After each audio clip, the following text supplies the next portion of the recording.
हाय, कैसे हैं आप लोग। उम्मीद करता हूँ अच्छे ही होंगे। आज की इस वीडियो में हम लोग क्लास 12 बायोलॉजी का चैप्टर नंबर 7 इवोल्यूशन को देखने वाले हैं। सबसे पहले इसका मतलब क्या होता है सबसे पहले ये बात आती है कि इवोल्यूशन का मतलब क्या होता है। किसी भी ऑर्गेनिज्म का क्रम बाय क्रम विकास, यही इवोल्यूशन कहलाता है। सबसे पहले इसका डिफिनेशन देख लेते हैं हम लोग। Study of history of life forms on earth is known as evolution. Earth पे किस तरीके से लाइफ का विकास हुआ, इसी के हिस्ट्री को स्टडी करना इवोल्यूशन कहलाता है। अब इसमें कुछ कॉमन पॉइंट दिया हुआ है, उसको हम लोग देख लेते हैं। सबसे पहला पॉइंट है, study of evolution is completely based on the study of fossils. Evolution का स्टडी जो है वो कम्प्लीटली बेस्ड है स्टडी ऑफ फॉसिल्स पर। फॉसिल्स क्या है? Fossils are the dead remnant of living organism,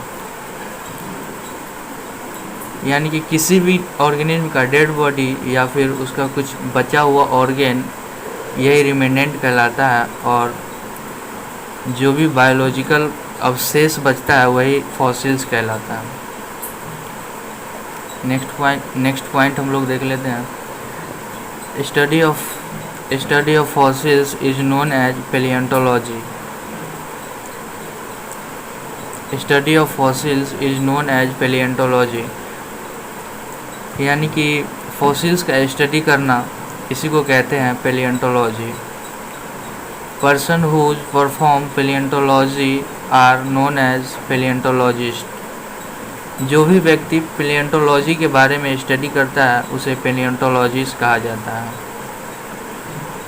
father of palaeontology Leonardo da Vinci को कहा जाता है, जो कि सबसे पहले पैलियोंटोलॉजी के बारे में पढ़ा था और उन्होंने ही सबसे पहले इस थ्योरी को दिया हुआ था।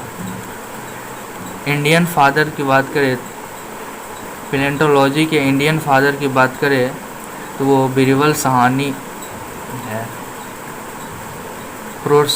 Procedure that involve in the study of fossils is carbon dating. Study of fossils यानी कि फॉसिल्स का जब भी स्टडी करेंगे तो उसमें कार्बन डेटिंग प्रोसेस इन्वॉल्व होगा। कार्बन डेटिंग प्रोसेस जिसमें कार्बन का हाफ लाइफ, फुल लाइफ ज्ञात करते हैं हम लोग, उसी को कहते हैं।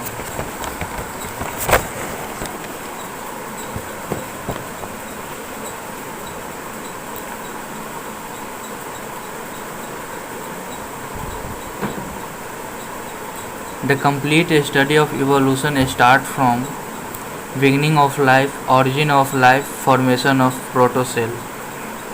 evolution का complete study beginning of life कैसे स्टार्ट हुआ, ओरिजिन ऑफ लाइफ का ओरिजिन क्या है, प्रोटोसेल का फॉर्मेशन कैसे होता है, यहीं से शुरू होता है। ओरिजिन ऑफ रिसेंट एवोल्यूशन, अभी जो एवोल्यूशन चल रहा है उसका ओरिजिन कौन है। फॉर्मेशन ऑफ होमोसेपियंस का फॉर्मेशन कैसे हुआ, यहाँ से स्टार्ट होता है एवोल्यूशन का complete study. Evolution is slow and gradual and it take time.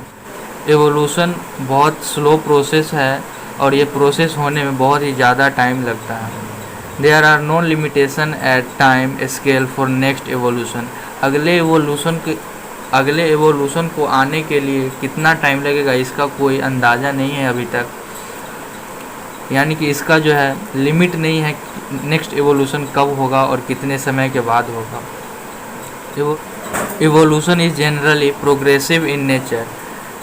इसका मतलब ये हुआ कि एवोल्यूशन जो है आगे फ्यूचर में हमेशा मतलब कि आगे बढ़ता ही रहेगा, नेक्स्ट एवोल्यूशन आता ही रहेगा। फॉसिल्स में कंटेंट्स, फॉसिल्स में होल बॉडी आ सकता है, यानी कि किसी भी ऑर्गेनिज्म का पूरा बॉडी। नेक्स्ट बोन पार्ट, यानी कि कोई भी हड्डी वाला पार्ट, ये मैक्सिमम पार्ट यही होता है, या फिर any organ.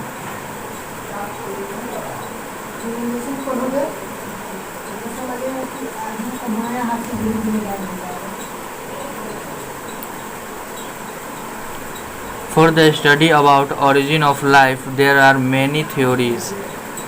origin of life को पढ़ने के लिए बहुत सारे थ्योरी दिया गया है। उसमें पहला थ्योरी का नाम है बिग बैंग थ्योरी। फिर उसके बाद है theory of special creation, theory of biology, theory of biogenesis, theory of chemical evolution, theory of biological evolution. तो ये सभी थ्योरी को हम लोग अगले वीडियो में कवर करेंगे। तब तक के लिए आप लोग चैनल को सब्सक्राइब ज़रूर कर लीजिएगा